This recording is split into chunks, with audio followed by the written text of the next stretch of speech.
Good evening and welcome to On the Record. I'm your host Adam Jasser. A sea of ink has been spilled about the decline of democracy this year as autocratic leaders and parties scored well in elections around the globe. But to paraphrase Mark Twain, rumors of democracy's death are greatly exaggerated. This week, thousands of Georgians braved water cannons and police brutality to defend their right to decide the fate of their country. A coup attempt in South Korea fell apart after a few hours. In Romania, the Constitutional Court annulled an election result that appears to have been driven by Moscow. And even in the bastion of illiberal democracy, Hungary, its leader Viktor Orbán faces a popular revolt against his kleptocratic rule.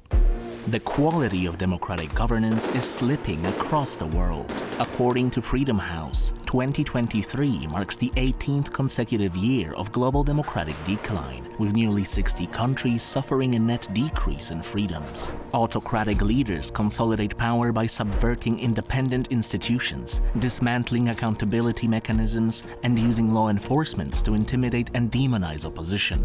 As recent events show, neither well-established democracies in the West nor younger ones in less affluent nations are immune. For dictators and authoritarian leaders, this democratic decline is an opportunity to challenge the Western-led global order built on international law. Russian and Chinese cyber attacks, election meddling, disinformation, and economic blackmail have fueled radicalism on both the far left and the far right. Fragile democracies and some of their leaders are increasingly gravitating toward Moscow, drawn by economic incentives or promises of strategic support. The Kremlin's influence is felt not just in policies, but in the growing erosion of democratic norms. In the Republic of Georgia, this influence is reversing the country's drive to rejoin the Western world. Frustration exploded into mass protests after the government swayed a parliamentary election to secure another term and then postponed EU accession talks until 2028. For many, the country's pro-EU president is the last bulwark against autocracy and Georgia's reabsorption into Russia's sphere of influence. There are not two Georgias that might go into confrontation with each other. There is one Georgian population that wants Europe, wants its independence, wants its freedom and to become part of the free European community. While the fate of Georgia's democracy hangs in the balance, in South Korea it proved resilient in face of what amounted to a coup. President Yoon Suk-yeol's sudden declaration of martial law sparked immediate protests from citizens, lawmakers, and even his own party.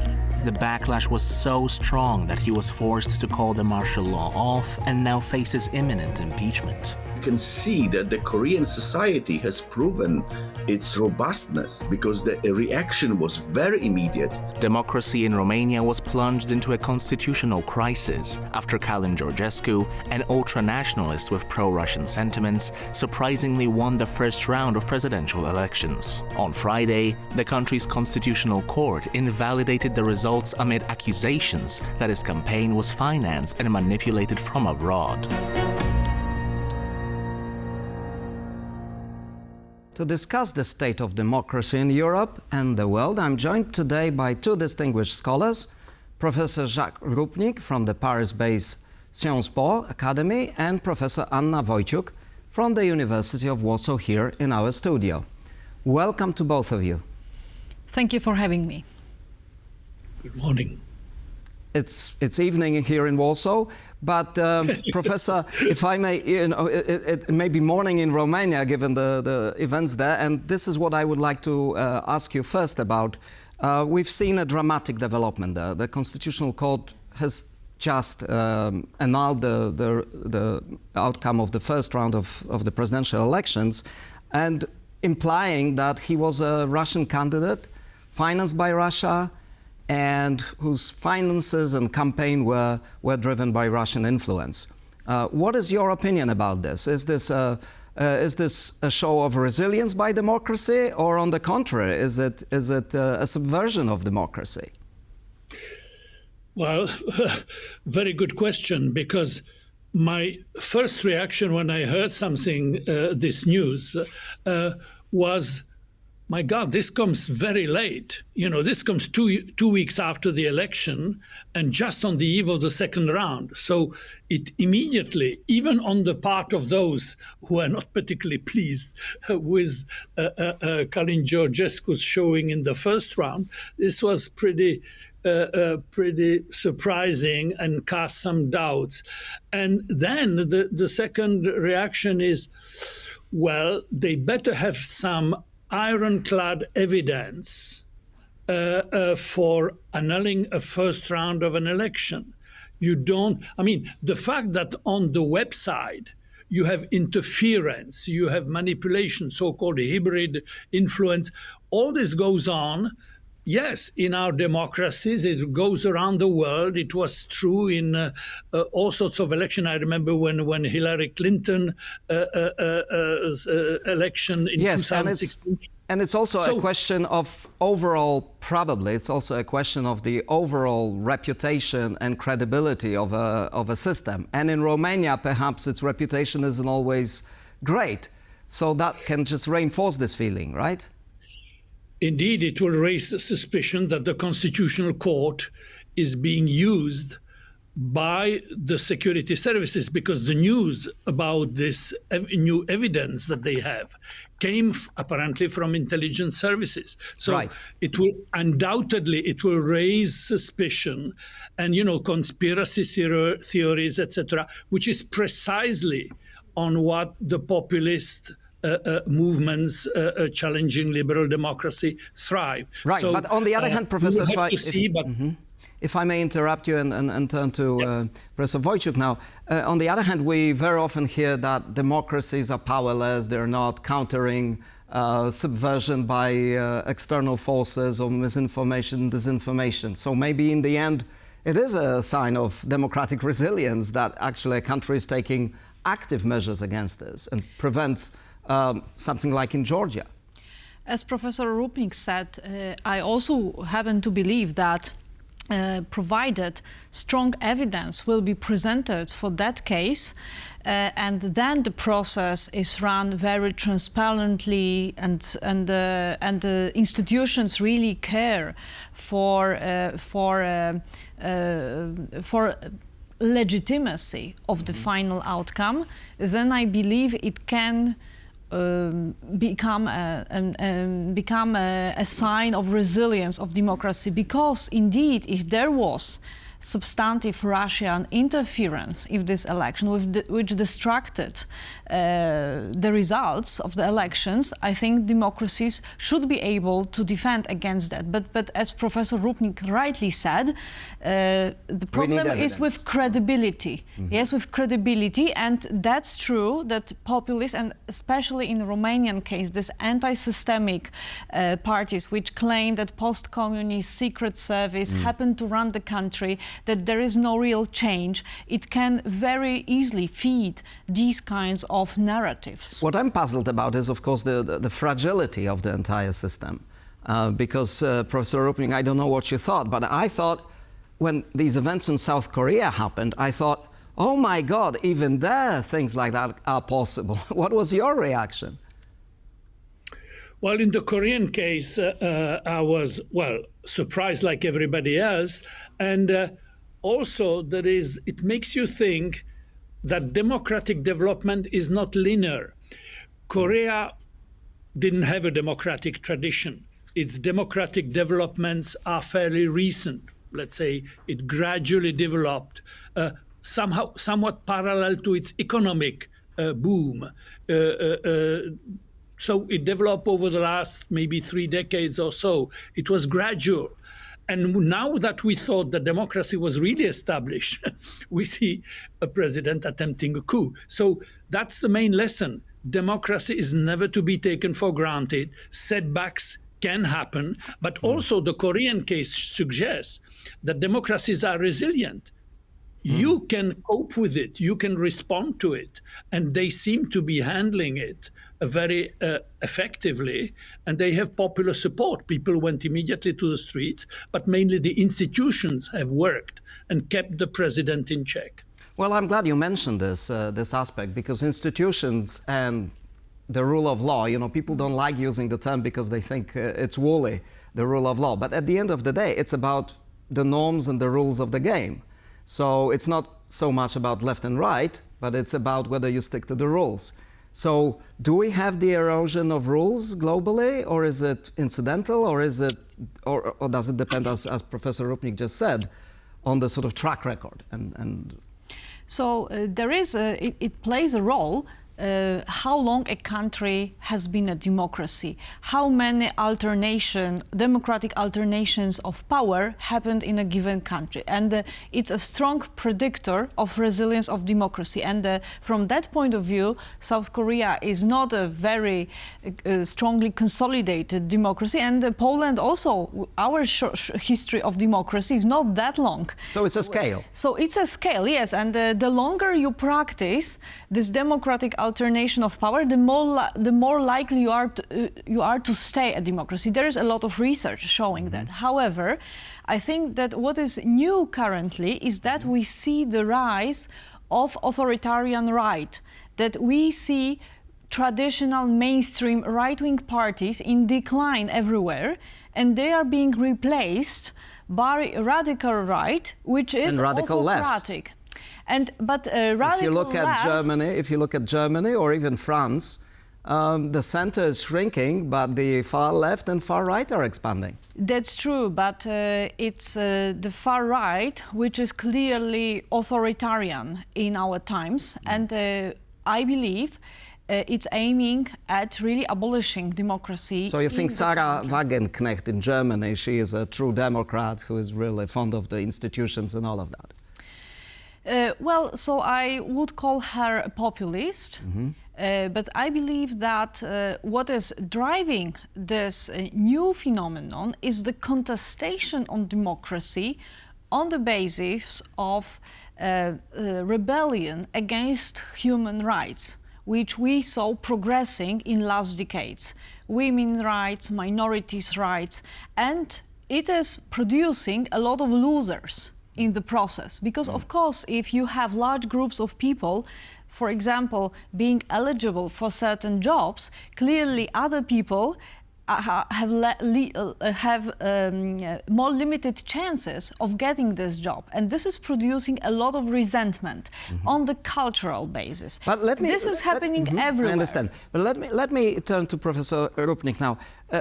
Do you think this is really about people being angry with democracy as such, or are they just protesting against what Professor Wojciuk just named? You know, the rules of the game have changed, and maybe the elites and decision makers have simply ignored the silent majority that has other priorities than the elites. So is it really a backlash against democracy, or is it a backlash against, I don't know, expert class, if you will?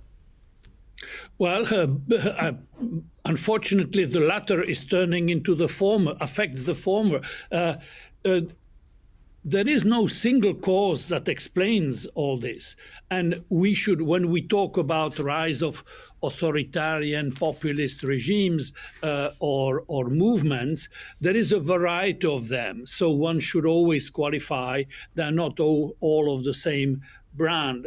But there is a lot of the academic studies have been about the socioeconomic underpinnings. You know, when you just mentioned the losers, well, they are not just losers in the sense that you mentioned, but economic there were sense, losers, not only in people economic who felt sense. socioeconomically. Socioeconomically, they were losers of the globalizations or losers of the post-communist transitions, etc. So you had the socioeconomic underpinnings of that populist backlash. And then you had what is now called the culture wars, and the idea that indeed that there are new themes, new rules, and it's no longer a traditional social policy, but that it is now introducing new themes, gender, race, minorities, etc., etc.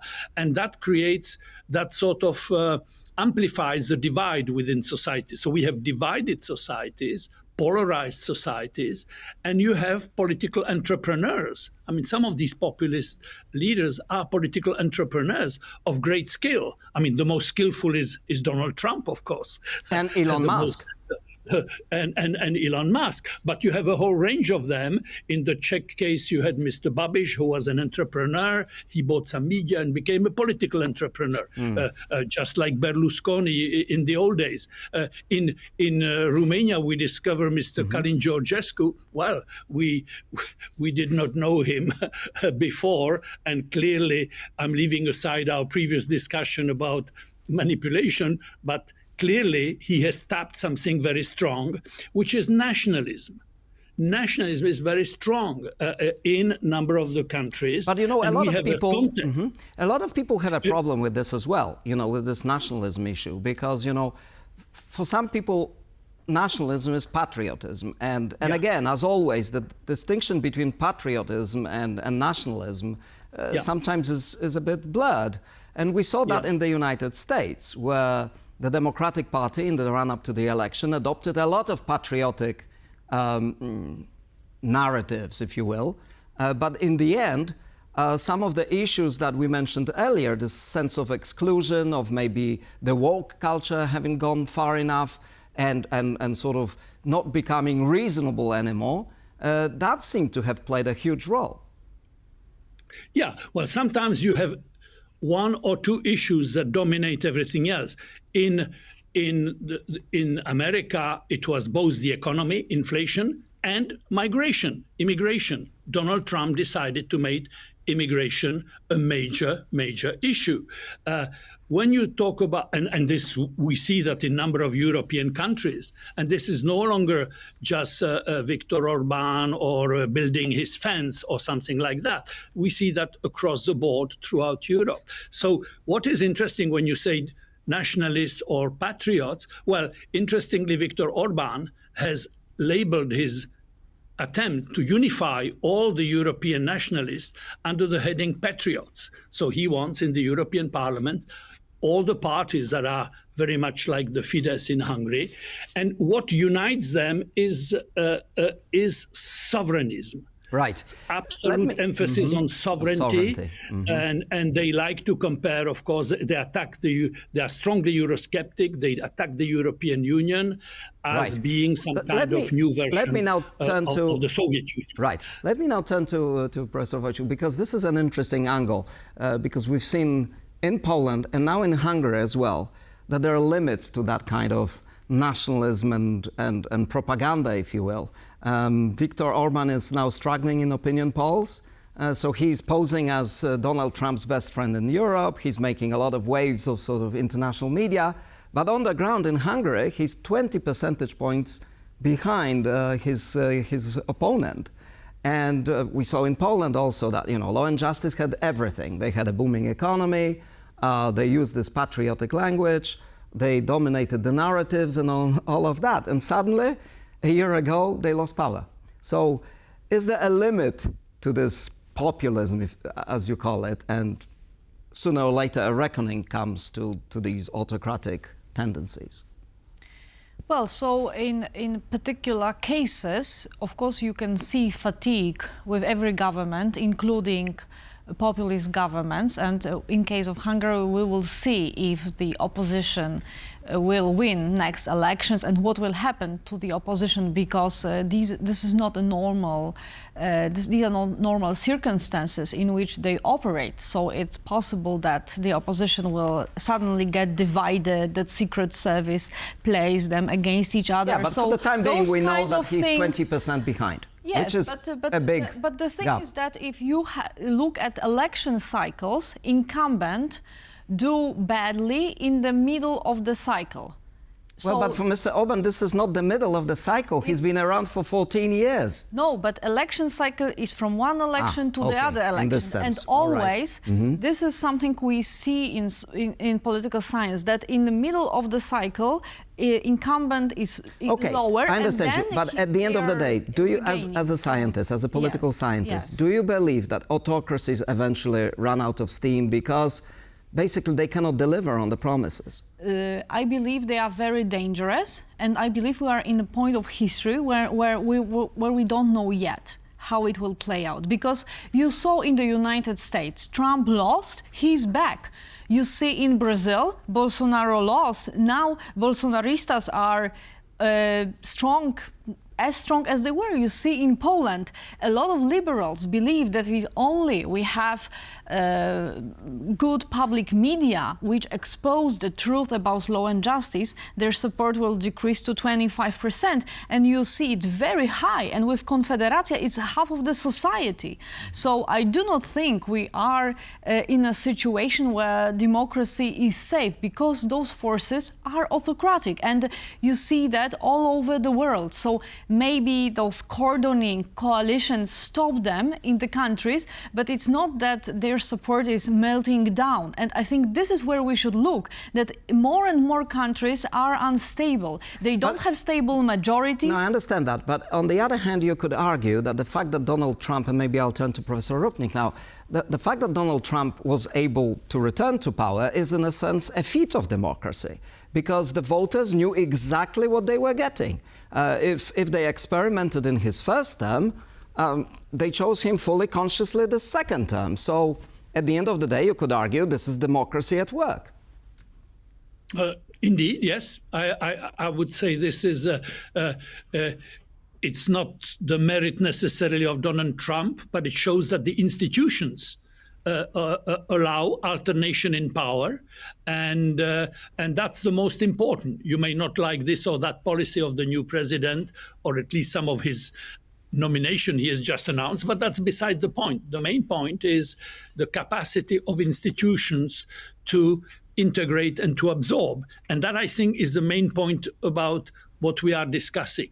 On one hand, the rise of these authoritarian populist movements can be a threat to democracy, because many of them, including, you mentioned Viktor Orbán, but others, have the ambition to curtail the separation of power, to curtail the independence of the judiciary, etc., etc. So this is their ambition, and that's therefore, it is a danger. And the danger is made all this more important, that we have an international system which is now breaking apart. So we have an international chaos. The international system is no longer tidy as it used to be. It's no longer either bipolar or unipolar, etc. It's just breaking apart. And in those circumstances, many people seek a strong man to keep somehow in this chaos, to keep some order. And that applies to whole range of leaders. I remember the poster Bibi Netanyahu had in his campaign 3 years ago. He had on his poster himself, of course, but he had Donald Trump, he had Bolsonaro, he had Orbán, and guess whom? He had Vladimir Putin on the poster. So he probably took that one off now. Given Russia's support for Hamas. I was not lumping all of them together. I'm simply saying they represent the kind of solidarity of the strong man. On the positive side, I would say democracy has strong capacity to absorb, and that applies to populists and nationalists as well. Look what happened when in Italy came to power a right-wing nationalist coalition led by Giorgia Meloni. And a lot of people, a lot of pundits were saying, oh my God, this is, post-fascists are coming to power. What is it going to do, etc. We have to wind down this discussion, but I think I would like to stop at this last point, because as you rightly point out, it's back to the rules and institutions. If they hold and everybody plays by the rules, then democracy thrives regardless of the political color. Could we agree on that? I think it depends on the voters. Right. Because if the voters don't want democracy, then it's done. In trouble. Thank you both very, very much for joining us. This was On the Record. Thank you very much for watching, and see you next week.